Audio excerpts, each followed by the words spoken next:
In this session, let us learn about Java method recursion. Recursion is the technique of making a function call itself. These techniques provide a way to break complicated problems down into simple problems which are easier to solve. Recursion may be a bit difficult to understand.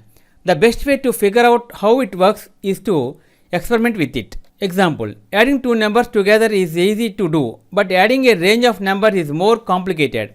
In the following example, recursion is used to add a range of numbers together by breaking it down into a simple task of adding two numbers. See, now here we are using recursion statement. See here, public string asks in result sum is 10, public static in sum integer k, if k lesser than 0, return k plus sum k minus 1, else return 0. See here, the result was 15.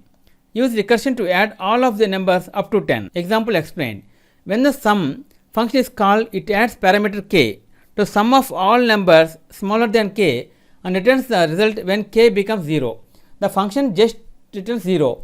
When returned, the program follows the steps 10 plus sum 9, 10 plus 9 plus sum 8, 10 plus 9 plus 8 plus sum 7, 10 plus 9 plus 8 plus 7 plus 6 plus 5 plus 4 plus 3 plus 2 plus 1 plus sum 0.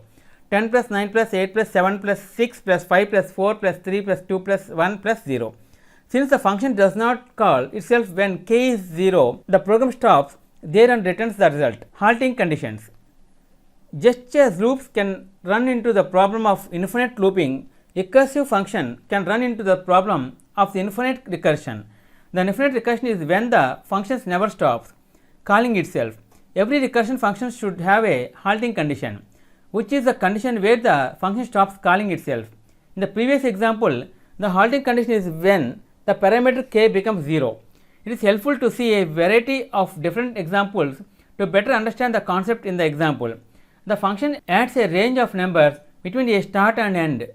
The halting condition for this recursive functions is when end is not greater than start. See example, end is greater than start. See here, return n plus sum starts end minus 1. See, else return end. See, the result was 45. Okay friends, this is the end of Java part 21, Java method recursion. In next video, let us learn about another topic, Java classes OOP. If you like our program, please like, subscribe and press bell icon for our next part video updates. Thank you friends. Meet you in next video. All the best.